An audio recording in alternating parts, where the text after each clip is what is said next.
takkan merasakan hatiku rindu, hatiku bahagia selalu. Sangat aku bahagia cintaku pada cari amakku, aku ingin minta piti untuk balanjo kasuau. Tapi amakku antah ke mano. Hatiku sangat rindu, hatiku sangat dalam.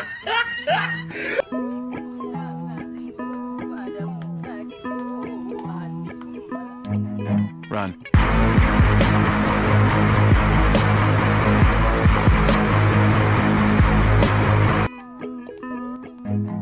Run.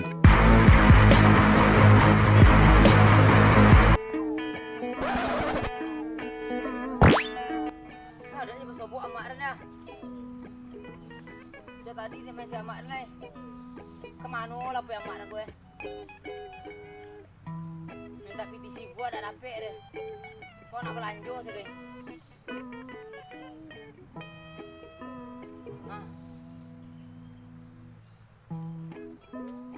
Amak minta PTC bu.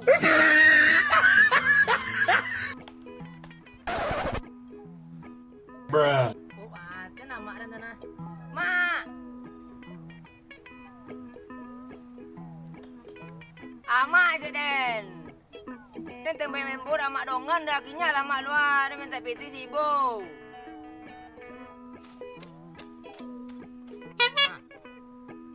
Nanti bola nak Den. Yo dak deh.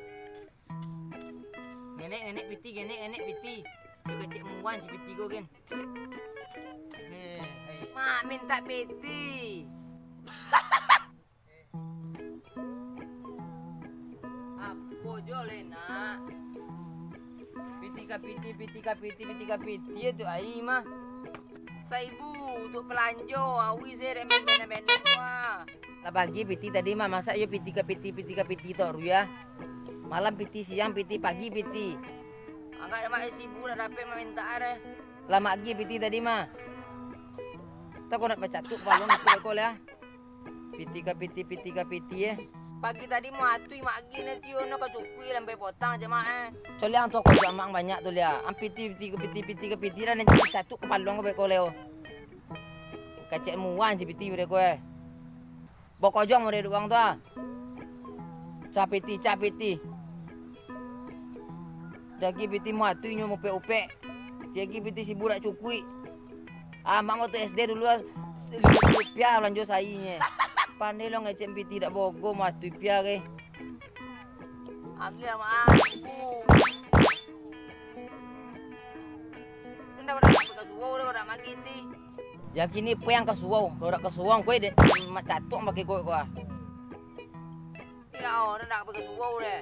Gini piti lo si bu. Ngecek nak pada kapal kesuruhan cang ha. Bentok kuang dia sudu kau ada kapal kesuruhan cang. Tak ada cerita piti-piti gini deh. Pokoknya ang harus kesuruh gini. Kalau mak ada ang aja gara-gara ada piti dak kapal kesuruhan. Oh sang udah kesuruh kau. Tak ada piti dia besok pagi piti. So ang pe sekolah minta piti lo.